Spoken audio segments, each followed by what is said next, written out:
Associate sponsors Lloyd AC.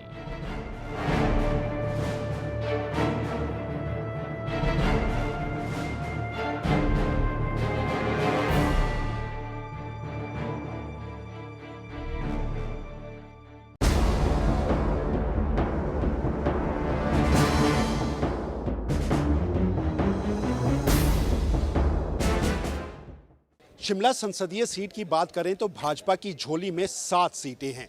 Congress 8 और उसके साथ 2 निर्दलीय जो कांग्रेस को समर्थन दे रहे हैं।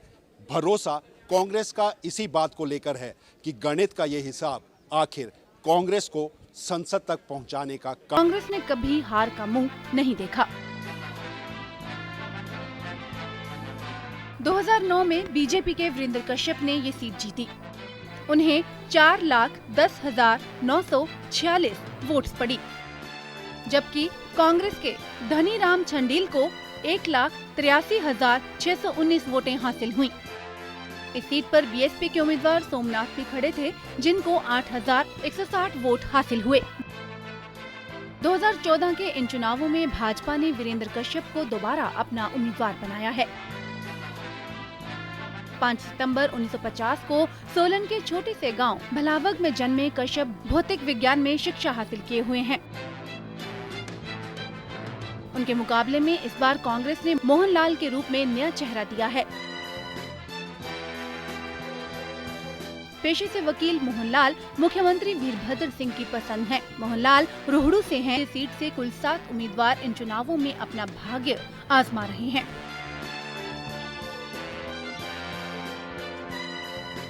मगर मुख्य मुकाबला भाजपा के मौजूदा सांसद वीरेंद्र कश्यप और कांग्रेस के नए चेहरे मोहनलाल के बीच ही माना जा रहा है। वोटर हैं 8,335। इन सर्विस वोटर्स में से अगर बात की जाए पुरुष मतदाता की तो वो हैं 6,321, जबकि महिला मतदाता है 2,014। भाजपा को भरोसा है कि शिमला संसदीय सीट से एक बार फिर उनका पप्पू पास होगा, लेकिन कांग्रेस कहती है पप्पू का लिफाफा इस बार ना तो वीरेंद्र कश्यप को पास होने देगा और ना ही उन्हें संसद के गलियारों तक दोबारा पहुंचने देगा। हिमाचल की शिमला सीट में कुल 17 विधानसभा सीटें हैं। इनमें शिमला की 7 और सोलन व सिरमौर जिले की 5-5 विधानसभा क्षेत्र शामिल हैं। कहते हैं किस सीट पर कौन किस पर भारी, विधानसभा पर किसका कब्जा और कौन किस पर भारी। इसकी अगर बात करें तो शिमला संसदीय सीट पर कांग्रेस भाजपा पर भारी दिखाई देती है। इसकी एक वजह ये है कि 17 विधानसभा सीटों में से कांग्रेस की झोली में 8 सीटें हैं और जो 2 निर्दलीय पांवटा साहिब और चौपाल में जीते हैं वो भी एसोसिएट सदस्य बनकर कांग्रेस का ही समर्थन कर रहे हैं। उधर भाजपा सोलन व सिरमौर जिले में 3-3 और शिमला में 1 सीट पर विजय पाकर कुल 7 विधानसभा क्षेत्रों में काबिज है। कांग्रेस के बड़े नेताओं का दबदबा। कांग्रेस के अब तक के मुख्यमंत्री सिर्फ और सिर्फ शिमला संसदीय सीट से रहे हैं, चाहे वो प्रदेश के पहले मुख्यमंत्री और हिमाचल के निर्माता यशवंत सिंह परमार हों, जिनका ताल्लुक सिरमौर जिले के भागथन से रहा है, या फिर मौजूदा मुख्यमंत्री वीरभद्र सिंह और स्वर्गीय ठाकुर रामलाल। इन दोनों का नाता शिमला जिले से रहा है। यही नहीं, शिमला जिले से ही कांग्रेस की नेता विद्या स्टॉक्स को मुख्यमंत्री वीरभद्र सिंह के बाद पार्टी में नंबर 2 की पोजीशन का रुतबा हासिल हुआ। शिमला संसदीय सीट को कांग्रेस के दबदबे की सीट माना जाता है और इस संसदीय सीट पर लगातार कांग्रेस को मिलती जीत इस बात को साबित करती है कि यहाँ पर कांग्रेस की तूती बोलती है।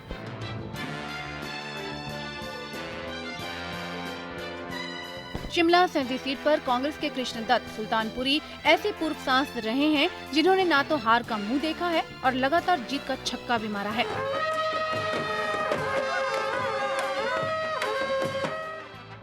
1980 में पहली बार सांसद बने सुल्तानपुरी 1998 तक के संसदीय चुनावों में कभी नहीं हारे।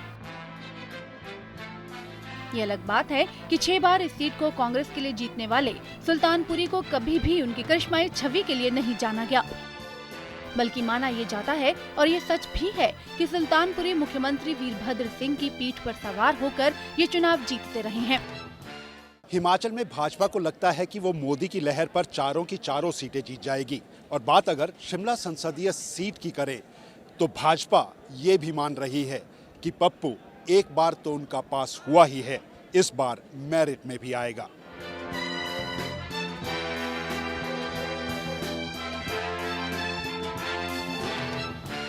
2009 का चुनाव भाजपा के लिए शिमला संसदीय सीट पर नए समीकरण लेकर आया। प्रदेश में धूमल सरकार और भाजपा का नया पढ़ा लिखा मगर सौम्य चेहरा जीता। ये चेहरा रहा वीरेंद्र कश्यप का। वीरेंद्र कश्यप की इस जीत के साथ ही पप्पू पास हो गया का नारा खूब गूंजा।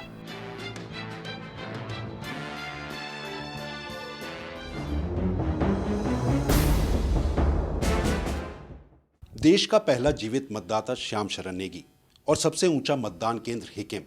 हिमाचल जैसे पर्वतीय राज्य में इतिहास और कई रोचक जानकारियों से जुड़े तथ्य भी हैं और इन्हीं सभी पर बातचीत करने के लिए आज हमारे साथ हैं हिमाचल के मुख्य निर्वाचन अधिकारी नरेंद्र चौहान जी।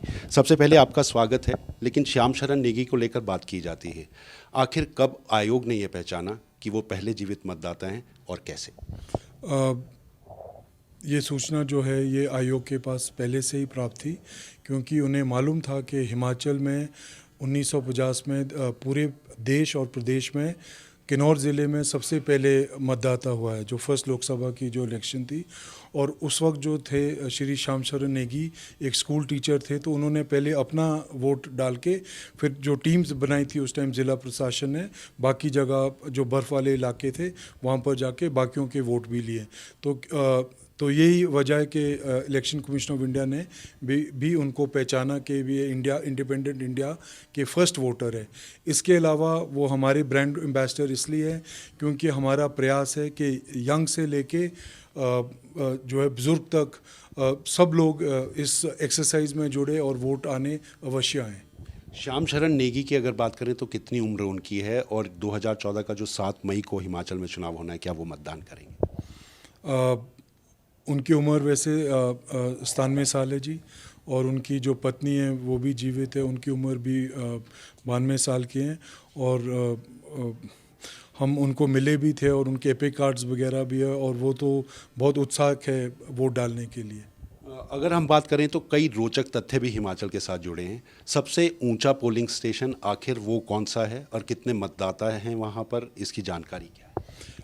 सबसे ऊंचा पोलिंग स्टेशन जो है वो हमारा ज़िला लाहौल स्पीति में है। स्पीति डिवीज़न पोलिंग स्टेशन का नाम है हिकिम, जो कि 14,500 की ऊंचाई फीट की ऊंचाई पे है और वहाँ पर लगभग 333 मतदाता हैं।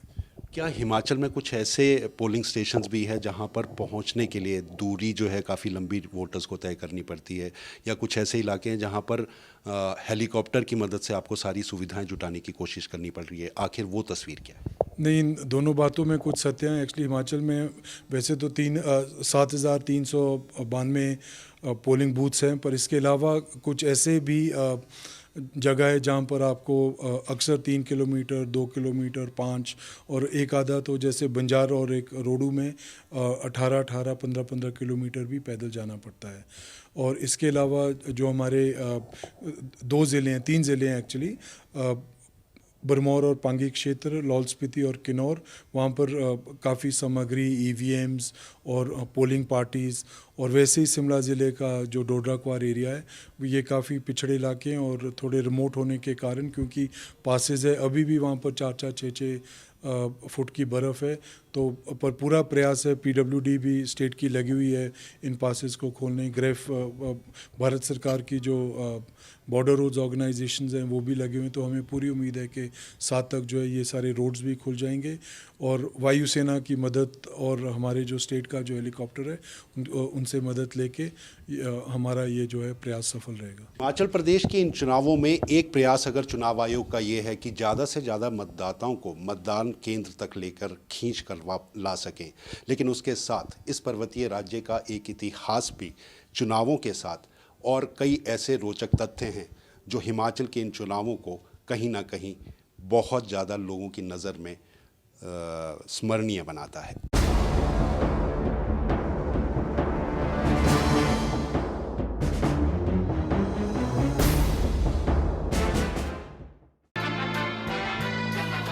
ताकत झोंकती है।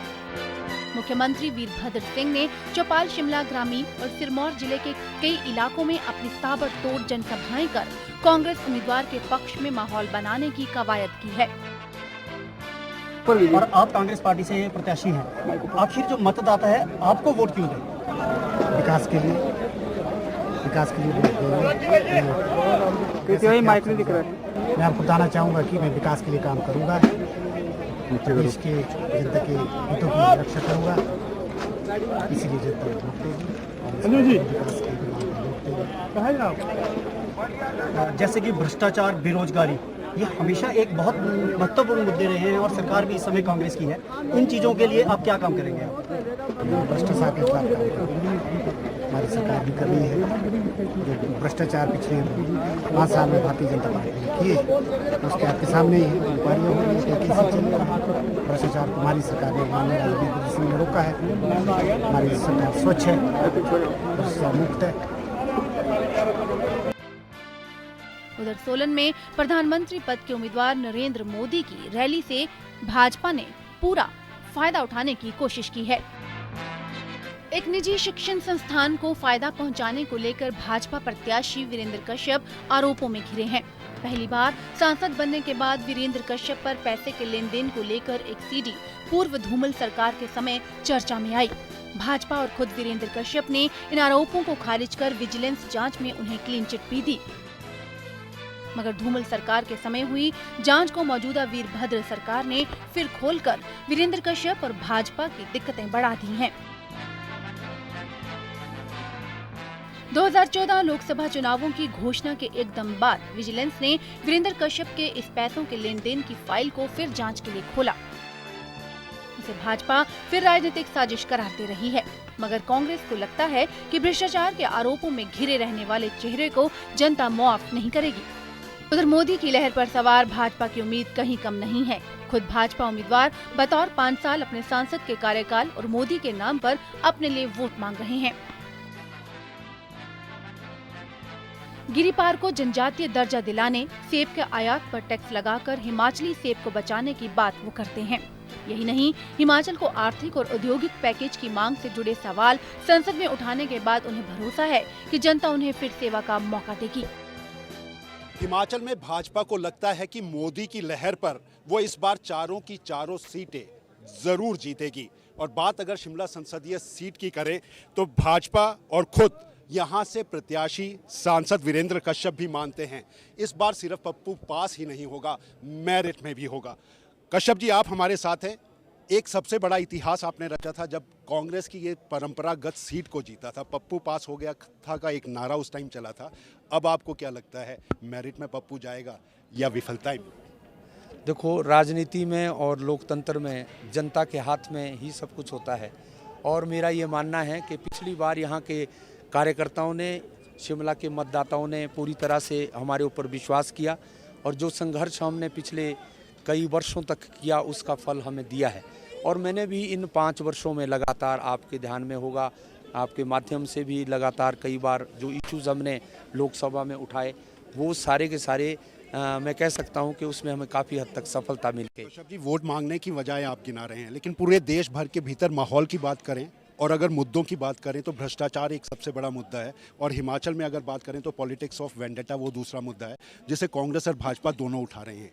लेकिन उंगली आपकी तरफ भी कहीं ना कहीं उठती है, क्योंकि आपके ऊपर भी ऐसे सवाल हैं जिस सीडी को लेकर, जिन पैसों को लेकर आपके ऊपर बात चली, आखिर उसको लेकर क्या सफाई अपनी देंगे, क्या जनता को? वैसे तो मैंने जनता के पास क्या वो सफाई पहले ही सरकार ने दे दी है।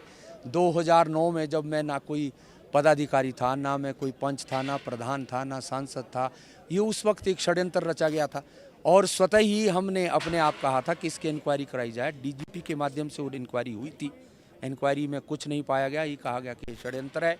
और आज मुझे खेद है इस बात का कि जब 6 साल हो गए हैं और दोबारा चुनाव आ गया है, चीफ इलेक्शन कमीशन ने जो है वो इलेक्शन डिक्लेयर कर दिए हैं और फिर प्रदेश की सरकार को ख्याल आता है कि रातों रात के भी जो है वो चीफ इलेक्शन कमीशन ने चुनाव डिक्लेयर कर दिए हैं, इसलिए FIR लॉ जो है, पहले पुलिस ने सारी इंक्वायरी की हुई है, अब विजिलेंस में कर रहे हैं, तो ये अपने आप में बताता है। और मैं तो इतना ही कहना चाहता हूँ, पहले भी जनता ने जो है वो कांग्रेस को मुँह की खानी पड़ी थी। पहली बार हमने सीट जीती थी, मैं कैंडिडेट था, वो आप समझ सकते हैं। इस बार डबल तौर से जो है वो कांग्रेस को मुँह की खानी पड़ेगी शिमला में।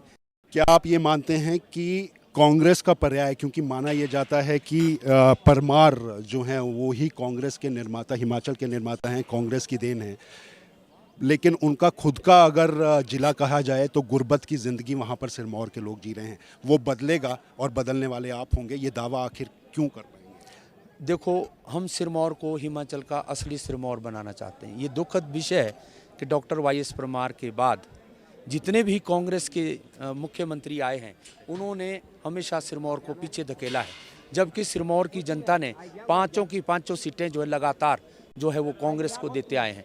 अब जो है उन्होंने जहाँ तक सिरमौर के मतदाताओं की बात है, बहुत वो परिश्रमी लोग हैं और ईमानदार लोग हैं, टिकाऊ लोग हैं। जहाँ वो टिकते हैं वह पूरी तरह से टिकाऊ हैं। अब पहले वो कांग्रेस के साथ टिकाऊ थे, अब वो भारतीय जनता पार्टी के साथ टिकाऊ हैं। अब वो टस से मस होने वाले नहीं हैं। वीरभद्र सिंह जी जाके चाहे शिलाई में ये कह दें कि अब जो है सिरमौर के लोग बिकाऊ हो गए, तो अब लोग उसका डिसीजन दे देंगे कि टिकाऊ और बिकाऊ में कितना अंतर होता है। इतना ही मुझे कहना है। कांग्रेस ये मानती है कि मुख्यमंत्री वीरभद्र सिंह की लहर पर कांग्रेस के प्रत्याशी जीतेंगे, और कम से कम अगर शिमला संसदीय सीट की बात कही जाए तो रगों में बहने वाला खून यहाँ जनता का वो कांग्रेस ही मानती है। लेकिन हमारे साथ वीरेंद्र कश्यप भाजपा के प्रत्याशी हैं और वो कहते हैं यही रगों का खून अब शिमला संसदीय सीट में बदल रहा है और भाजपा मोदी की लहर पर इस बार ये सीट फिर जीतेगी। वहीं कांग्रेस उम्मीदवार मोहनलाल ब्राक्टा को भी उम्मीद है। नया चेहरा होने के बावजूद प्रदेश में कांग्रेस की सरकार, मुख्यमंत्री वीरभद्र सिंह का आशीर्वाद उन्हें इस बार शिमला संसदीय सीट की आवाज बनने का मौका संसद में देगा।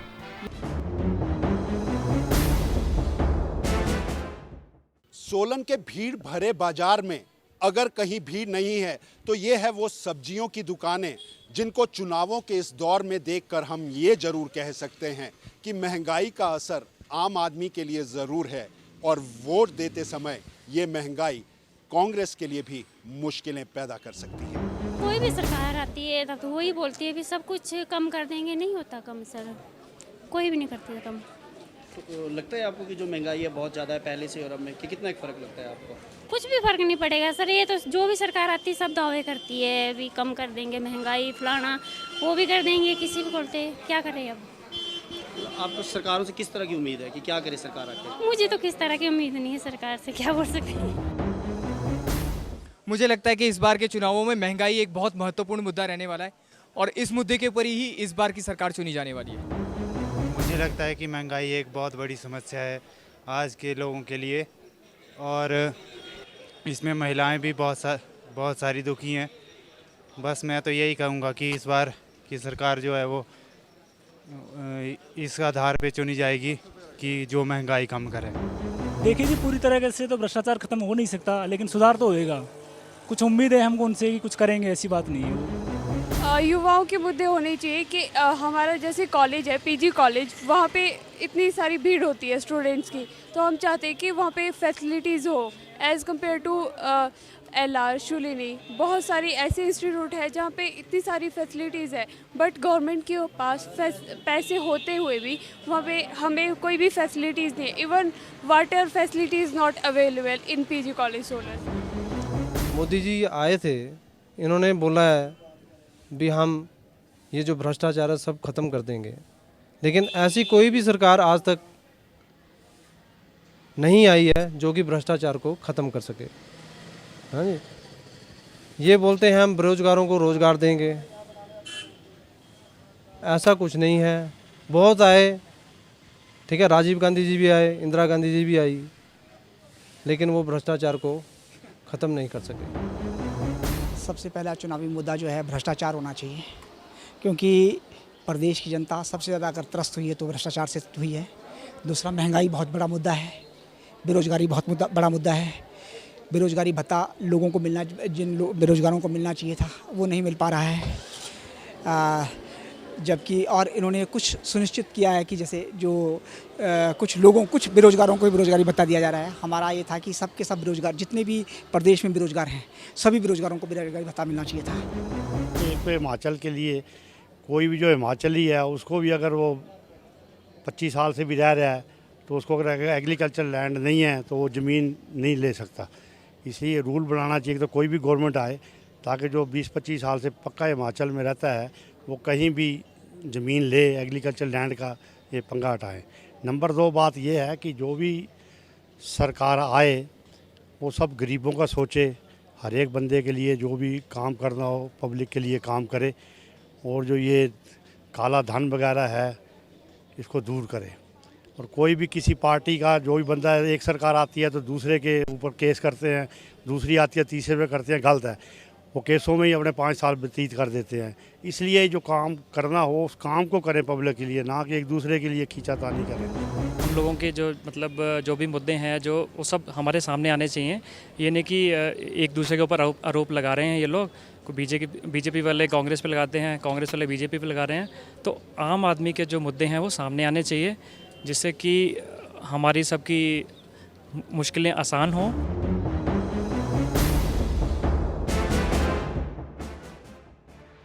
हिमाचल में सत्ता जिसकी, संसद में नेता उसी पार्टी का।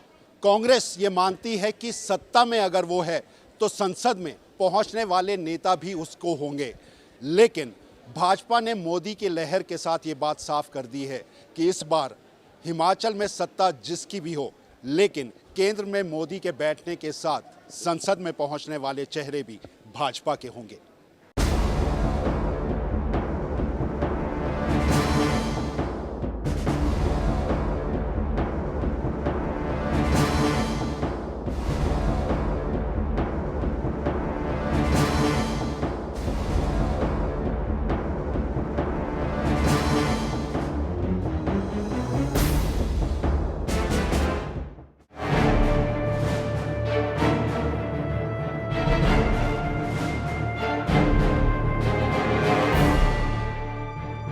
Associate sponsors Lloyd AC.